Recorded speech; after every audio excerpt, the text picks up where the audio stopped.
السلام علیکم۔ پاکستان میں عید الفطر پر کتنی چھٹیاں ملیں گی؟ سرکاری ملازمین کی موجیں، چھٹیاں ہی چھٹیاں، بڑی خوشخبری آ گئی۔ کیا آپ حالات حاضرہ سے آگاہی حاصل کرنا چاہتے ہیں؟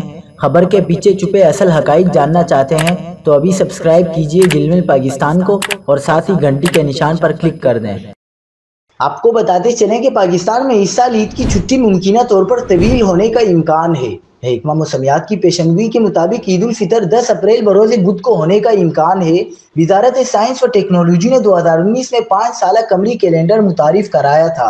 اس کیلنڈر کی پیشنگوئی کے مطابق رمضان 29 دنوں پر مشتمل ہوگا، یوں 10 اپریل بدھ کو عید منائی جائے گی۔ اگر یہ پیشگوئیاں درست ثابت ہوتی ہیں تو ملک میں عید کی نسبتاً طویل چھٹیاں متوقع ہیں، چونکہ عام طور پر عید کی چھٹیوں کا آغاز عید سے ایک روز قبل ہوتا ہے۔